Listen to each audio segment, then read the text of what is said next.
everyone, here we go. We got another battle coming up, and he said he wanted to bring some LoL stuff, and I was like, good, because this team sucks lately, in the other couple videos, so maybe I can freaking win a game. He leads off with a Jask, which I kind of know it's going to be CB at that point. I've used a CB Jask a few times in the past, and I kind of really like it, and I kind of really know that it was going to be there, so I don't know if I should Earthquake or Ice Fang, because I have no idea what's going to come in, so I'll Stealth Rock. Makes sense to me. He brings in a spinner slash rocker slash levitating dude, so it's like, well, there's literally nothing I can accomplish here except for waste a bunch of time. So I'm going to go out to Blastoise, because he can be a spinner and a surfer, I suppose, and a Toxicer. You know, he can deal with him, which is kind of what I want. So a couple of UU walls that are totally awesome. He Calm Minds, though, which is interesting. I don't know if I've seen Calm Mind on Claydol before, so I have no idea what really to expect from his set. I'm going to obviously expect that Earth Power is going to be on there somewhere, which makes 2 moves total. But then the other 2 moves, they could still honestly really be just about anything. He's going to Calm Mind again, and what did I go for? I went for Toxic first, yeah. If he's going to start boosting up, I want to get that Toxic on there. So it makes a lot of sense. And who knows how much Surf is going to do now that he's +2. Even if he was just +1, he is pretty naturally bulky, or at least his stats are really bulky, even though if he doesn't seem to be able to take the hits like the bulk should indicate he does, so whatever. But he seems intent just to keep on Calm Minding, which is very strange. It's fairly... you can definitely predict that he's going to have rest at this point, but I didn't until much later, so I went into this guy, though, because I was like, if he's going to keep doing that, maybe he'll go for an Earth Power and I can avoid a hit, and the whole point of me wanting to use these guys was pretty much so I could use this freaking Aero. So I'm going to use this freaking Aero. It's a little too many Calm Minds for me, for my taste. It's a little scary, so I wanted to get him out of there. But then in comes this guy, which the only thing that I know that he does is Belly Drum, and anything else is, I have absolutely no idea. So I'm going to bring in Scarm to take, whatever the hell it wants to throw out at me. Hopefully, I know he can switcheroo as well, but I didn't really expect that at that point. So I kind of figured it would switch, and I go for a straight-up turn 1 Whirlwind, which is always a lot of fun, and then this guy comes back. I'm like, well, he's a Calm Minder, so I know he hits specially, but I have no idea what coverage moves he's going to have, because Earth Power and even Psychic, should he have it, which obviously he does, is going to be resisted. So I feel like I should be okay. Of course, Special Defense Drop, gee, thanks for that. But I'm just kind of blowing dudes around, and I got Stealth Rock and Sand and trying to see some things, and crap, another Starmie. I do obviously have Shadow Ball Bliss, so I'm not threatened by it as far as like losing, but it's just a freaking spinner, and his Claydol doesn't seem to be spinning. So I'm going to assume that this stupid Starmie is going to be spinning, and it's got obviously with Bolt Beam or Surf and all that jazz super effective moves on my dudes. So I pretty much just waste a bunch of time going to Bliss, even though I feel like he's pretty much just going to take that time to spin, so lovely. Anyway, sorry. The worst part about Starmies and crap always going for spin immediately like they're supposed to is that now I can't exactly stay in here to Shadow Ball him because he's not going to stay in, so what am I supposed to do? I do slightly expect T-Tar to come back in. My guess is it's a form of Boa because it went into Scarm, and they're usually physical, so that's just my guess. Boa was kind of popular 4 freaking years ago, but who knows these days. So I do go to Blastoise so that I can hopefully get some more status around, get some more surfs around. If Boa wanted to come in, I'd be able to surf it away, and that'd be good. But unfortunately, comes CB Jask, which I know is going to U-turn, so there's no point in me freaking switching. So I may as well just go for a Toxic. Why not? I kind of knew Starmie would come in, but Ice Beam and Surf are going to be worthless, so I guess I'll get Toxic on something, and maybe if he doesn't go to Starmie, that can be more beneficial. So it will allow me to go right back to Bliss, even though that's completely obvious, and, watch T-Tar come in now. Oh, no, I went to Hippo. That's what I did, because, I actually have a brain sometimes. I went to Hippo thinking that if he's got Lefty, so he probably has Recover. He has Rapid Spin, so that means he's going to have Surf and then Ice Beam or Thunderbolt, and I wanted to see which one it was. And then he shows Ice Beam, and then I thought, in the past, I've seen them with Ice Beam, Thunderbolt, and straight up no stab. So, I wanted to figure out what his coverage move was, and for the moment, it looks like it's not Thunderbolt, but there's always the chance that it's just straight up not Surf as well. So at very least, Toxic is wrapping up a little bit, getting him down there. So I know he's going to have to either recover or switch. And I kind of predicted a recover right here. I know I shouldn't have, but I was like, I always kick myself at the end of matches when there was a good move that I thought about and predicted, and I didn't pull the trigger, and it ended up happening, and I was mad about it. So I was like, I'm gonna pull the trigger, and instead of S-Toss or Switch, I'm gonna try and Shadow Ball, see if he wanted to recover. Of course, Lanoon comes in, so it takes nothing, but as opposed to T-Tar or something, it would at least take a little bit, itty bit. But whatever, so this dude comes in, and obviously I know it's physical, so I got a switch, and I got a lot of options.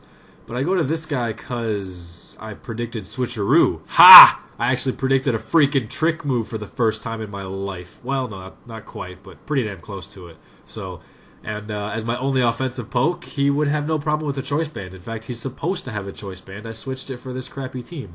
So, anyway, he wants to sub up with Sand. I'm like, well, that's fine. I have a Skarmory, so this will allow me to roost up if I want, or set up a turn of Spikes. And I'm going to go for Spikes first, because he blew away my Stealth Rock, so I want to get some sort of hazard up there. And then, obviously, he's, wasting time with Giga Impact. I didn't even notice that in the narration. I completely forgot that it happened. So, I don't really know exactly what that's going with. Obviously, it's going to be by far his most powerful attack, but I'm a Skarmory. He does have +1, so I'm sure he doesn't want to waste that. He doesn't want to waste a sub, aka, never waste a good sub, but this one's not a good sub. So, I'm able just to straight up get up a couple of hazards, roost up to higher hit points, and then he shows Last Resort, and I'm just like, why on earth would anyone ever think it's a good idea to put Last Resort on the same set with Giga Impact? Like, one or the other, that's fine, I know he's not a scrub dude who just has no idea and falls for the base power trick, like, oh, Giga Impact is sweet. I know he's definitely a reputable player, and that he knows what he's doing, but I cannot argue a point for having Giga Impact and Last Resort on the same set. Sorry, that one I can't do. I'll give you Giga Impact, but I can't give you both. So, I'm just roosting up here so that Sand will kill him and I'll be back up to full. Because Starmie's going to come in, my prediction at least is Starmie's going to come in now that I have 3 layers of spikes. And it's going to take a lot of damage from that. It's going to take Sand, and it's going to take a Drill Peck from me because I'm going to predict it to go for a Rapid Spin first. And I need to kill that thing, otherwise it's going to be forever before this ends. Drill Peck doesn't kill. Oh, you should use Brave Bird! Lol. Sand kills. Thanks for playing. And my wall didn't hurt itself. So, just in case he went for T-Bolt, I had to go for that Drill Peck there.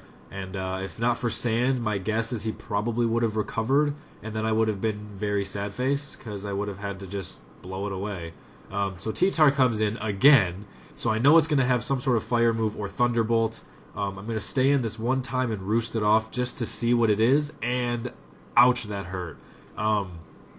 It's, kind of funny that I actually roosted on that turn. I thought about afterwards, if he's, a true Boa, he would have been slower, my roost would have been worthless, and then I would have got hit for nothing. So that was actually just an accident on my part. I didn't even think about that. I just kind of figured he came into me to kill me, so he's going to be faster, and that was pretty much my thought process. But anyway, that hurt a lot more, so I don't know if it's Scarfed. It might actually even be Specs, because he doesn't seem to have any desire to bring it into Blissey whatsoever, but he's brought it into Skarm twice, so that's kind of my thought. Ninjas comes in, which I know the most powerful thing it could do would be U-Turn, or apparently Giga Impact. I can argue Giga Impact on Lanoon, but not on 2 pokes, regardless of who they are, even if you have Slacking in Lanoon. So that's kind of, something, I suppose. So I know that eventually I'm going to win out on this. Even if I have to double Soft Boil every turn, I'm going to get there with S-Toss and Sand eventually. So that's what I'm pretty much just going to do. I'm just going to S-Toss around and Soft Boil around until he's dead. Or at least until this guy's dead. So in comes another Giga Impact. Which I know that he's just trying to crit at this point. Looking back at the other things that I've seen, that T-Tar seems to be Specs. What else was there? I don't think Claydol's dead yet. No, Claydol's not dead yet. That's still hanging around. And I think this Ninjask is all he has left. So if I am correct about specs, he has no other physical moves. He does have one dude left unseen, but he kind of ruined that by telling me that it wasn't very threatening in the Zat. So that made me go from, oh, he has a Rest, Calm Mind, Claydol with potential explosion, and, you know, T-Tar, which I don't know exactly what it is yet, and something I haven't seen, so this is still very iffy, to he kind of ruined it a little bit there. So, I mean, Claydol could still have explosion. I don't know. Maybe he's trying to trick me verbally. I love, you know, puppet mastering people. So, I suppose he could be trying something like that. But, anyway, I'm just sitting here getting back up to full life. Finally kill it with a Shadow Ball instead of an S-Toss because it's more fun. And let's see what he wants to bring in now. So, in hindsight, I really should have put 2 more hit points on Bliss so that 1 turn of sand away from leftovers would go to 666, but I didn't. So, anyway, and then now he shows his troll poke. I'm like, really? You're going to try some fear shenanigans? So, you know, I like fear. Fear's sweet. I prefer pie, but the dude's going to do what he's going to try and do. I go to this guy so I could toxic it. And then I was like, crap, he's just going to use Endeavor, and I'm going to die to freaking sand. But I completely forgot that the point that Endeavor only pretty much works if you're at 1 hit point, and he wasn't. So that obviously was just, you know, stupid fear on my part, fear of nothing. So he's going to start Calm Minding up, and I'm going to go for a Shadow Ball because it's fun, and see if this dude does have Rest. If he does indeed have Rest, then at this point, I could still switch to Scarm and Whirlwind it away in time. So until I see that happen, which of course now I do see it happen, I can still sort of make a little bit of progress there. So Shadow Ball does a little bit, but not much, and it's going to do worse from here on out. But because of the Chesto, which I thought it was lefties the whole game, I honestly did. So that definitely did not factor into my planning whatsoever, and he's going to keep Calm Minding. And I've had Bliss lose to a +6 Calm Minder before. I think it was only once, but I'm pretty sure I had it happen. Or was it? No, I think it was a +6 Nasty Plot of Zelf I lost to. I think I also lost to a +6 Houndoom with a Bliss out. So I know it's possible. Just because it's Bliss doesn't mean it's invulnerable to special attacks. But eventually S-Toss is going to do enough. If he's straight up all offensive, he's not going to have the hit points to recover off of resting and crap like that. He would just be resting soft or S-Toss, S-Toss, S-Toss, rest, and you know that's not going to cut it. So I felt there was a little bit of stuff there to worry about, but in hindsight it looks like there probably wasn't as much, and that's just me always being, you know, way too defensive about the situation and way too fearful of it. So this dude comes back in, and I'm going to try and toxic it, because I don't want to lose anything to freaking lame fear. He made the mistake of pointing out that I have a 6-0 at the moment, so once he said that, I kind of figured I may as well keep it, as opposed to I would have no problem sacrificing something to speed this up. So, unfortunately, that's kind of the way it went down. So, I'm going to just roll with the fact that this dude might end up being Specs, and go into Bliss, even though that's not really a good switch 90% of the time. And that did like nothing, so I'm able to soft boil up here, kind of whittle him down eventually with Toxic and maybe an S-Toss or 2, but he is Specs or Scarf. He's choice. He's stuck on Dark Pulse and he can't hurt me is pretty much what that is, and he's got no physical moves. So he can't really kill Bliss, and so eventually Toxic is going to kill this thing, whether I S-Toss or not in the middle is, you know, one thing, and the Swinub is not exactly going to kill anything. Or it's not exactly going to win the game. It may kill something, but I'm going to do my best to make that not happen by putting Toxic on it with Blastoise and, you know, going from there. So that's going to do it essentially for this video. Hope you guys enjoyed. Thanks for watching. I know it was a little bit different considering, you know, you have to see some Giga Impact, which is unusual. But this is kind of more of how I hoped this team would work before I realized it was bad and played a couple of games with it. But anyway, so thanks for watching, guys. Take it easy. Hope you enjoyed. Catch you later. Peace. I guess to finish it off, I don't really have a conclusion. I'm just going to look for some music to play. So, how about this? Tales of Legendia.